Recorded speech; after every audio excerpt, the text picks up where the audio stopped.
Sir मैं गौरव Srivastava times now Bharat से। मेरा सवाल ये है सर कि चूंकि हम लोग चुनाव आयोग भी देखते हैं, सुप्रीम कोर्ट में सुनवाई भी देखते हैं, बार बार ये सवाल उठा, और जिस बात को आप कह रहे हैं कि भारत का संविधान कहता है कि भारत का नागरिक ही वोट डाल सकता है, लेकिन भारत के नागरिक ही वोट डाले और चुनाव आयोग नागरिकता तय करे के बीच की जो एक पतली सी रेखा है उसको लेकर जो कानूनी लड़ाई है वो कैसे सुलझने वाली है।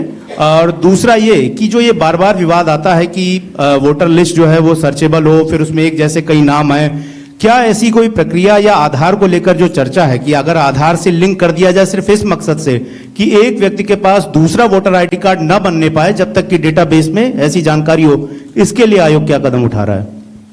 ठीक, तो इन 5 अपने जर्नलिस्ट का मैं जवाब देता हूं।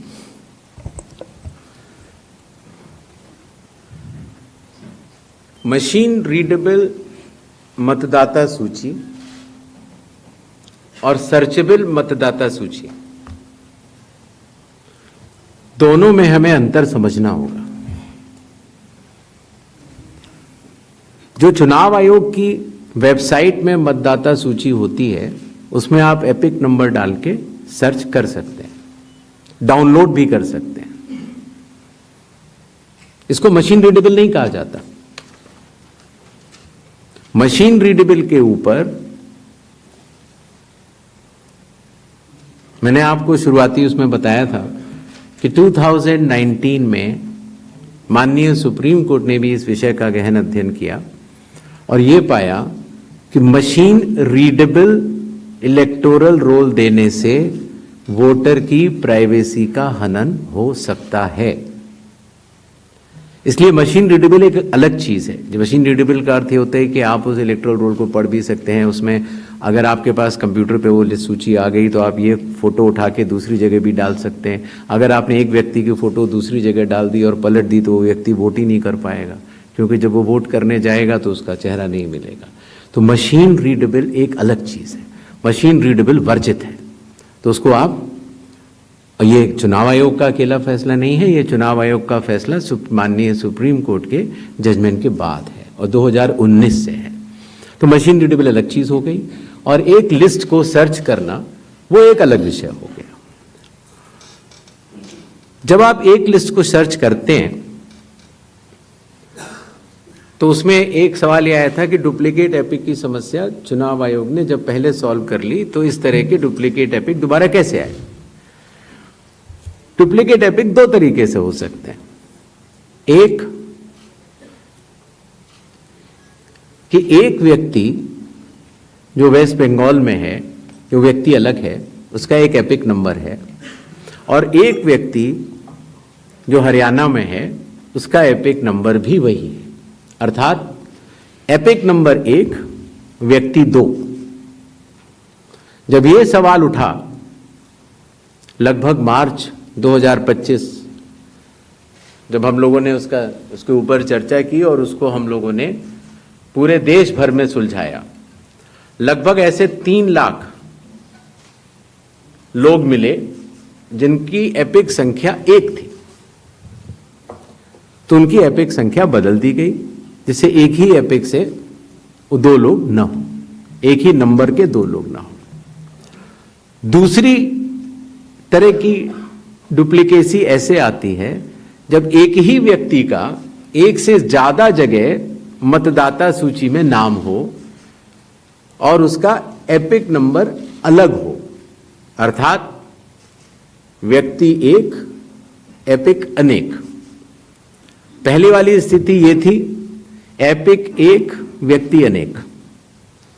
तो एपिक 1 व्यक्ति अनेक की समस्या तो चुनाव आयोग ने पहले सुलझा ली, लेकिन जब ये विषय आया कि एक ही व्यक्ति और उसके कई एपिक्स हैं, तो कुछ केसेस में जब शिकायत आई तो हम लोगों ने तहकीकात की तो ये समझ में आया कि जो व्यक्ति, जैसे मैंने आपको बताया था कि अगर वो गांव में रहता था तो वहाँ उसका एक जगह नाम था, फिर वो शहर में आया, फिर वो वहाँ से चलते चलते दिल्ली या बम्बई पहुँच गया और उसने अपना पुराना नाम डिलीट नहीं कराया।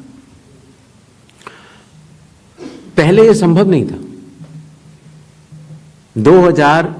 3 से पहले नाम अगर आपको पुरानी जगह से कटवाना है तो कोई वेबसाइट नहीं थी इलेक्शन कमीशन की जिसमें एक ही जगह सारा डेटा हो। हर स्टेट की अलग अलग वेबसाइट थी। तो नतीजा, अगर आप पटना से चल के दिल्ली आ चुके हैं और आप पटना का वोट कटवाना चाह रहे थे तो आप एक पत्र लिख सकते हैं। अब उस पत्र के ऊपर कार्रवाई हुई, आपने सही जगह भेजा, नहीं भेजा और आपका वहां वोट नहीं कटा। आप दिल्ली आ चुके, आपका यहाँ नया मतदाता सूची में नाम आ गया, आपके पास एक नया एपिक नंबर है। तो 2003 से पहले चूंकि तकनीकी सुविधा अवेलेबल नहीं थी तो इस तरह के बहुत लोग जो माइग्रेट कर करके अलग अलग जगह गए, उनके नाम कई जगह आ गए। फिर एक ये सवाल उठा कि फिर उसको आज की तारीख में तो वेबसाइट है, कंप्यूटर है, उसको आप सेलेक्ट करके हटा सकते हैं। लेकिन वही मैं बात आपको बताना चाह रहा था, चुनाव आयोग मतदाताओं के साथ चट्टान की तरह खड़ा होता है। अगर किसी के कहने से मैं आपका वोट काट दूं या किसी के कहने से मैं ये मानूं कि पीयूष जी के नाम के, अगर आपको अंदाज़ा न हो तो अगर पीयूष जी के नाम को अगर आप 100 करोड़ में सर्च करेंगे तो आपको हजारों लोग मिलेंगे। अब कौन से पीयूष जी का नाम काटा जाए, कौन से पीयूष जी 2 हैं ये? तो अगर इसको जल्दीबाजी में किया जाएगा तो किसी भी मतदाता का नाम गलत कट सकता है, आपकी जगह किसी और का कट जाए। इसलिए शायद पिछले 20 सालों में टेक्नोलॉजी तो थी, लेकिन टेक्नोलॉजी का उपयोग करके किसी का मतदाता सूची से नाम काटा जाए, ये गलत होगा। और इसीलिए चुनाव आयोग ने ऐसा नहीं किया। और इसकी या तो व्यक्ति खुद कर सकता है तो कोई आपत्ति नहीं है, और या फिर स्पेशल इंटेंसिव रिवीजन के जरिए जब ये एन्यूमरेशन फॉर्म बनेगा तो पीयूष पांडे जी के पास ही फॉर्म पहुंचेगा। अगर उनके पास दूसरा फॉर्म पहुंच जाएगा तो एक ही पे दस्तखत करेंगे और डुप्लीकेट वोट की समस्या का निदान हो जाएगा। एसआईआर में हड़बड़ी क्यों? यह भी एक भ्रम फैलाया जाता है। आप लोग मुझे बताएं कि चुनाव से पहले मतदाता सूची शुद्ध करनी चाहिए या चुनाव के बाद? चुनाव से पहले। और यह बात चुनाव आयोग नहीं कह रहा है, यह बात लोक प्रतिनिधित्व कानून कह रहा है कि हर चुनाव से पहले आपको मतदाता सूची शुद्ध करनी होगी। यह चुनाव आयोग का कानूनी दायित्व है।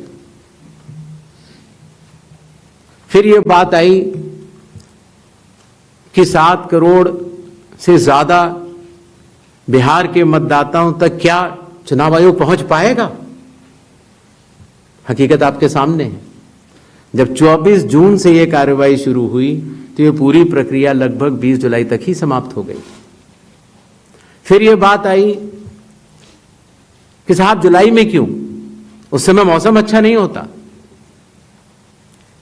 तो आपकी जानकारी के लिए मैं बताना चाहता हूं कि बिहार में इसके पहले भी 2003 में एसआईआर हुआ था और उसकी तारीख थी 14 जुलाई से 14 अगस्त, और तब भी सफलतापूर्वक हुआ था और इस बार भी सफलतापूर्वक सबके एन्यूमरेशन फॉर्म्स वापस आ गए। एक और सवाल पूछा गया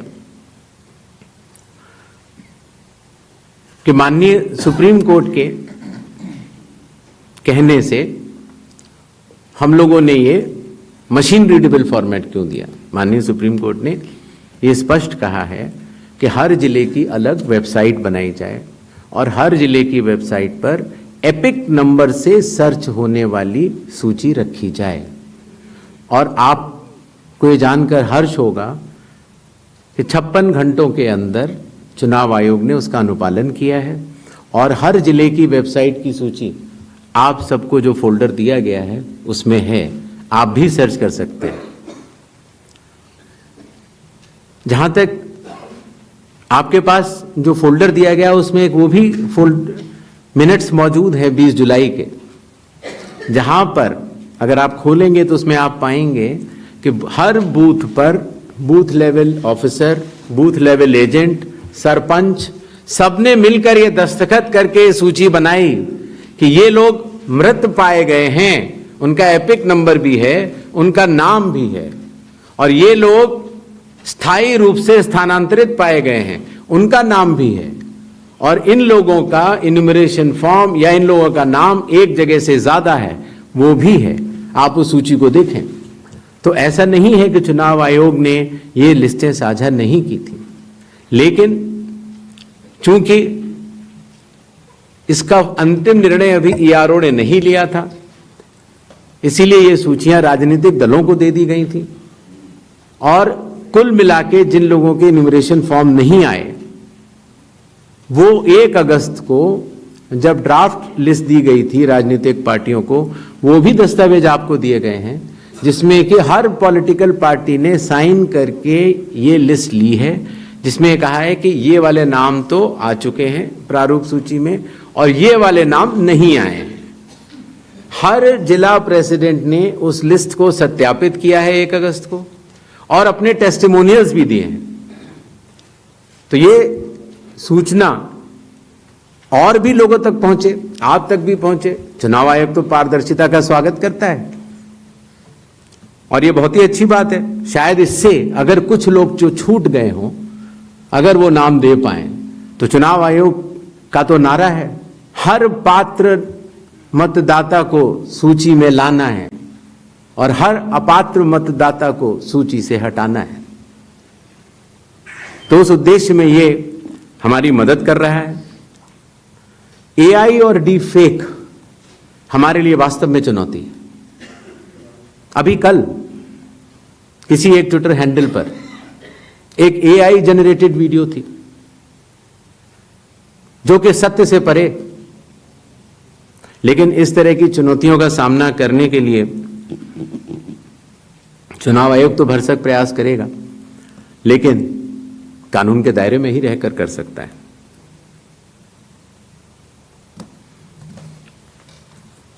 एक और सवाल आया था कि आखिर चुनाव आयोग पात्रता की जांच क्यों कर रहा है। संविधान के अनुच्छेद 326 में हर मतदाता की पात्रता स्पष्ट रूप से लिखी गई है और वो पात्रता ये कहती है कि मतदाता सूची में नाम आने के लिए सिर्फ भारत के नागरिक और 18 वर्ष की आयु पूरे कर चुके व्यक्ति ही पात्र हैं। रेजिडेंसी लॉज भी हैं जो कि अलग कानून में बनते हैं, जो कि ऑर्डिनरी रेजिडेंट हैं, या कोई व्यक्ति जो संविधान या किसी कानून के अनुरूप उसको वर्जित किया गया है चुनाव लड़ने के लिए, उनका नाम नहीं आ सकता। तो आर्टिकल 326 जो कि चैप्टर इलेक्शंस के अंदर आता है, जो कि हम यहां पर आपके समक्ष बैठे चुनाव आयोग की एक संवैधानिक जिम्मेदारी है, हम उसको निभाने के लिए पात्रता की जांच कर रहे हैं। नेक्स्ट 187